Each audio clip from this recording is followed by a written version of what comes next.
Hi, this is Mrs. B from Crafty Veg. It's been a few days since I started to make my own kefir, and I must admit now I feel like I improved and simplified my kefir grain straining process. So this is now what I do. Here is a new batch of kefir that I started yesterday. Okay, you can see that I am now making quite a bit. This is almost a litre of kefir. And how do I know that it's ready to be strained? Well, it has a jiggly consistency. So if you jiggle it, you can sort of see that it's got a thicker sort of consistency than when you started with just milk, okay? So it's ready to be strained, so let's do it. So as before, you just take the this cloth off, put it to the side, okay? And I am still using the 2 bowls method. So 1 bowl to collect the whey and a second bowl to collect the kefir. I'm still using the strainer. I'm still using the same one. I don't have the plastic one yet, so for now I'm just using this and a cloth. This is a clean dishcloth. Now I've been using it for a few days. When I first started, I washed it thoroughly so it has no chemicals of any kind on it. And now I just simply wash it every day after I strained it, and then I dry it so that it's ready for the next day. And it works really well. It has big holes. See if you can see that there. So the kefir pours through it quite nicely. And it's way faster, because some people say you should just pour it into a strainer or colander and then leave it so that it just drips over time. But I don't have time and I'm impatient. I'm way too impatient for that. So I just use that and I just squeeze it. I'll show you in a moment what I do now. So let's pour it in. Smells good. Smells like nice sour kefir, and can you see it has a jiggly consistency, so it jiggles well. Oh, this is pure gold for your tummy. Your tummy will thank you for it. Now I think kefir is much easier to make than yogurt, because kefir ferments at room temperature, so you don't have to heat the milk, or there's no palaver or anything like that. You literally strain it, add milk, leave it on the side. So there's no faff of heating it or doing anything like that. So I just gather it like this, okay? From the sides as well. And you can see that the whey is already dripping to the bottom, okay? And look at that. So whey is actually really good for you, so don't throw it away. I'll show you what to do with it. And everybody says don't wash your kefir grains, but I like to give them a bit of a bath, and I like to see what they look like and how big they are, because otherwise they're all mixed up with the kefir and you can't really see them. So I'll show you how to do it. This is so cool. So now I'm just gonna gently squeeze to get more whey out of it. So the more whey you get out of your kefir, the thicker your kefir is going to be. When you finish straining it, you can actually leave the kefir in a bowl on the side and it will continue fermenting. So if you want it slightly thicker. So I sometimes do that if I'm like not quite sure whether I like the consistency, whether it's a little too runny. I tend to just leave it on the side for a few more hours to get it a little bit thicker, and then I put it in the fridge. I prefer it chilled than sort of at room temperature, I think. So let's see, it's getting there. So I just gently squeeze. I don't want to squeeze the kefir out here just yet. I want to squeeze it into the other bowl. So I'm just trying to get rid of more whey from the kefir itself. And as I said, whey is actually really good for you because it's high in protein. So don't throw it away. I show you what to do with it.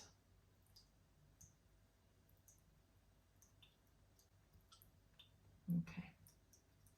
Well, I think the kefir is kind of coming through now, so I'm just going to switch to the other bowl and squeeze the actual kefir itself.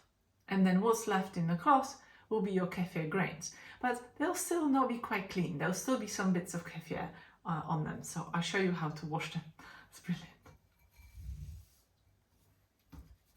Okay, now I'm just going to squeeze it a little harder to get rid of the kefir itself. Actually, that's way. I can just pull that out.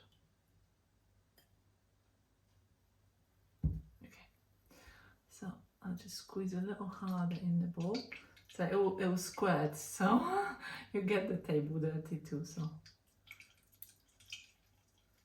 okay, you see that it's squeezing quite hard, but I don't squeeze like completely. Like you'll see when you've done it a few times, you'll kind of get a feel for it, because obviously you don't want to squish your grains completely. You don't want to squeeze the life out of them. So just gently squeeze until you kind of get a bit of resistance, and that's it. And then you can get your grains out. You can see my process is a little bit slicker than the first few.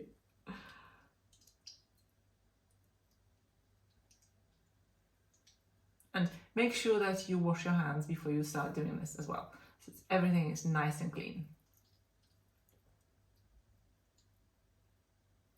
Okay, so that's probably about right. I think it's about right now. I'm gonna finish, and then let's get the kefir grains out. So you wash your kefir grains in whey, and they'll come out nice and clean, and they'll have a nice little bath. So you open that up, and I'll show you what it looks like. Hopefully you can see. So it's still like, you know, there's still a lot of kefir in here, and you can't really tell what the grains look like. If you can see that. So you can't really tell where the kefir grains are and what's a grain and what's not a grain. So you wash them, you take them out of the cloth, and you put them in a whey. You swish it around, and that's your nice clean kefir grains. So let's do this. I'll just use a clean spoon, and then you can take that out and then put that in here.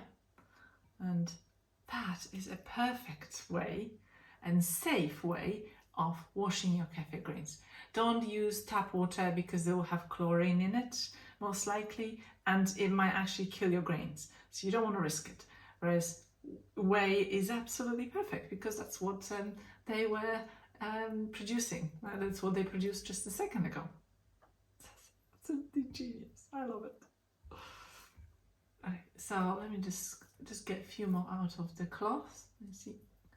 Really easy to do, like super easy and super quick. Using this cloth method is so easy.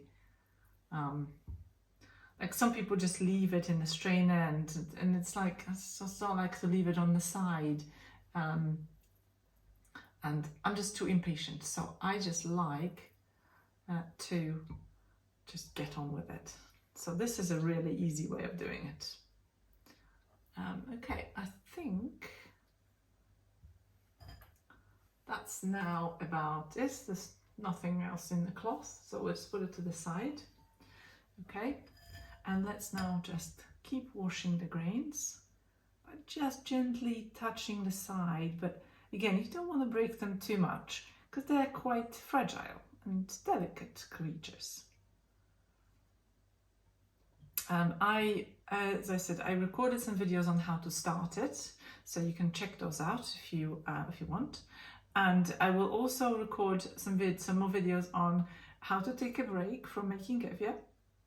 So watch out for those. Very shortly they'll come out, because you might want to go on holiday and you want to give your kefir grains a bit of a break as well. So how do you do that? I'll show you how to do that too. So do watch out for those videos. Okay, now that's nicely swished around. So you're basically just rinsing them off in whey, okay, just to get a little more kefir out of it, and then they'll be nice and clean, ready to go for the next batch. So what you do is, so once you've done that, now you just need to strain it again. And kefir that you've collected here, you'll put in the fridge because that's ready to be eaten or drunk. And now let's strain the kefir grains back in. Right in here.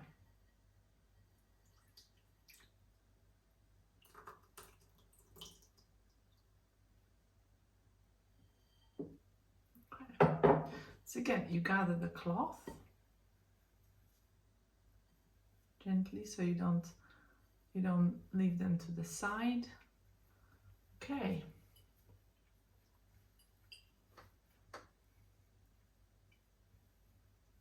Right, now what's happening is the remaining whey and the kefir is now draining through the second cloth, and your kefir grains are going to stay in there, and then you can put them in the jar and start again. Now this is really easy. So this time it's a little easier to squeeze and you feel the resistance again. So don't squeeze the life out of them. If you've done it a few times, you know when to stop. You be like, you feel the resistance. You'll see kind of like, oh yeah, okay, that's about now. Okay. Now don't throw this water away, or the whey away. Don't throw the whey away because I tend to just put that in the fridge and then just have it, just drink it. Okay, because it's whey with kefir. Okay. So again, no waste. I hate waste. Now, so here's the kefir grains left, and now let's transfer them into the new jar. I'll show you what's left. So this is what they look like. So much cleaner, right? They have a kind of a yellowish color to them, and they started to form nice big clusters. So I have a clean jar again, and I'm not sure if you can see that. You can see that's what's left. Okay, and they tend to grow quite quickly. Actually, I've almost doubled in size in a few days, and so they're really good. They're very they grow fast. So you transfer them back into the jar. In here. Once you've done it a few times, like at first I was measuring everything because I wasn't sure, like, you know, what's going on. So, but now I just do it by eye, because the longer you do it, then you just remember the quantities and you won't have to weigh things so much. But to start with, definitely weigh everything. Okay. So that is now your fresh batch of kefir grains ready to start again. I'll just wash my hands and then we can put the milk back in. Right, so that is going to be put in the fridge, and then I'll just drink that later because I preferred it chilled. It's much nicer chilled. So here are the kefir grains. I made a lot of mess on the kitchen table, but that doesn't matter. And now you pour so once you've measured it out, do measure it, okay? But once you've done the measuring and you know how much milk to put, you pour the milk over your kefir grains. Right, you swish them round, and that's it. You put them on the side back to where you had them, on the kitchen side. And you will start this all over again tomorrow. So you do need to be consistent, and they will require washing or rinsing, straining every day. Now, kefir grains, if you continue doing this, will live forever. How cool is that? They will grow, you'll get more kefir grains, so you can give them away to friends and family, and they will continue to serve you forever. Thanks for watching. Do watch out for my videos on kefir, because I will have some more coming out. I've got one that I'm working on at the moment on how to take a break from making kefir. Thank you very much for watching, and I'll see you next time.